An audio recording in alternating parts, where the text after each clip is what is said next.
বড় কথা বলবো না।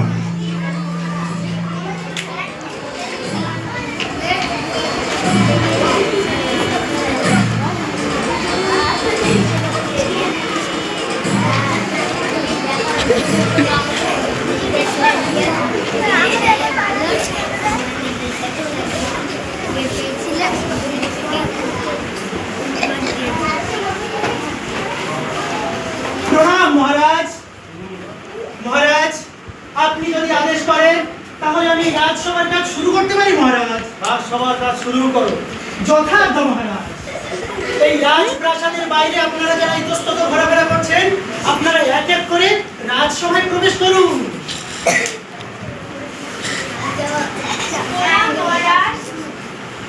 বৃক্ষ, তোমার একই দশা, একটা পাতা পর্যন্ত নেই, কেবলমাত্র কাণ্ডগুলি অবশিষ্ট আছে। হ্যাঁ মহারাজ, জলের অভাবে আমার সব পাতা চলে গেছে, শুধুমাত্র ডালগুলি আছে। আমার মৃতপ্রায় অবস্থা মহারাজ। জলের অভাব কেন? তুমি কি পর্যাপ্ত পরিমাণে জল পাও না? না মহারাজ, মাটির তলা থেকে শেকড় দিয়ে আর পর্যাপ্ত জল পাওয়া যাচ্ছে না। মাটির তলার জল কোথায় গেল মন্ত্রী? মহারাজ, মাটির তলার জলের সংবাদ একমাত্র ভৌমজলই দিতে পারেন মহারাজ। আপনি যদি আদেশ করেন তাহলে ভৌমজলকে আমি রাজসভায় হাজির করি মহারাজ। ভৌমজলকে রাজসভায় হাজির করো। প্রণাম মহারাজ। ভৌমজল, তোমার বিরুদ্ধে একই নালিশ। তুমি নাকি সঠিক সময়ে জল সরবরাহ করতে পারছো না। কি করে পারবো মহারাজ?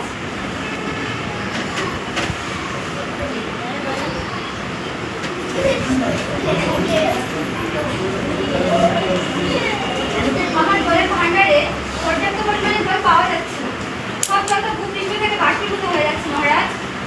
কেন? এমন তো হওয়ার কথা নয়। মহারাজ, সারা পৃথিবী জুড়ে প্লাস্টিক কেরিবেগে ভরে গেছে।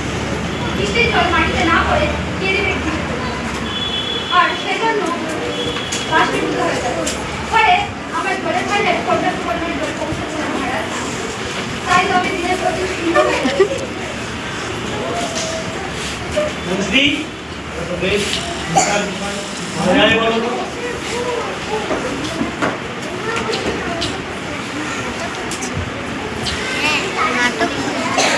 মহারাজ, আপনি তাহলে আপনার এই প্রকৃতি রাজ্য জুড়ে প্লাস্টিক এবং ক্যারি ব্যাগের ব্যবহার বন্ধ করে দিন মহারাজ। মন্ত্রী, তাই করো। প্রণাম মহারাজ। মহারাজ, প্লাস্টিক ক্যারিব্যাগ বন্ধ করে দিলে আমরা তো না খেতে পেয়ে মরে যাবো মহারাজ। কেন? মহারাজ, অনেক মানুষ বিকার হয়ে যাবে, তাতে আমরা না খেতে মরে যাবো। এটাও তো বেশ সমস্যা। সবাই মিলে ভাবো কি করা যায়।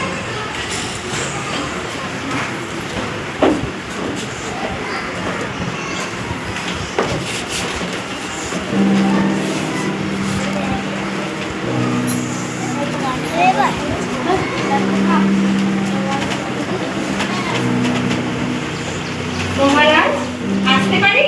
হ্যাঁ, আসুন আসুন। আপনারা সবাই খুব চিন্তিত মনে হচ্ছে। হ্যাঁ, আমরা তো একটু চিন্তিত বটে। কেন? তাহলে শুনুন।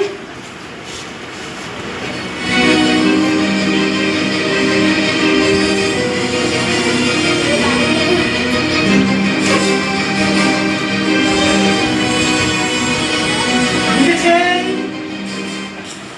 আচ্ছা, এর এক সমাধান আছে আমার কাছে। সমাধান আছে? সমাধান আছে। হ্যাঁ আছে। তাহলে সবাই মন দিয়ে শুনুন। তাড়াতাড়ি বলো। আচ্ছা, তাহলে সবাই মন দিয়ে শুনুন। যারা ক্যারি ব্যাগ তৈরি করছে যেসব কারখানাগুলোতে, সেই সব কারখানাতে যদি ক্যারি ব্যাগ তৈরি না করে কাগজের কিংবা চটের ব্যাগ তৈরি করা যায়, তাহলে কেউ আর বেকার থাকবে না। আর সেই ব্যাগগুলো হবে পরিবেশ বান্ধব। এতে সহজেই মাটির মধ্যে ব্যাগগুলো মিশে যাবে এবং জল সহজে মাটির মধ্যে প্রবেশ করতে পারবে। আর ভৌমজল তোমার ভান্ডারও পরিপূর্ণ হবে। এতে কিন্তু পরিবেশও রক্ষা পাবে। প্রথম অবস্থায় সবার একটু খরচ বেশি হলেও পরিবেশের স্বার্থে এবং নিজেদের স্বার্থে এটি করলে ভালোই হবে। চমৎকার চমৎকার। বৃক্ষ ভৌমজল, তাহলে তোমাদের সমস্যার সমাধান। যাও এবার মনের আনন্দে সুন্দর পরিবেশ গড়ে তোলো।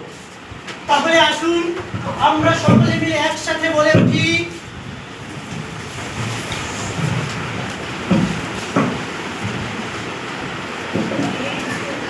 যদি চাও সবুজ বৃক্ষ, যদি চাও ভৌমজল, যদি চাও জলাভূমি, যদি চাও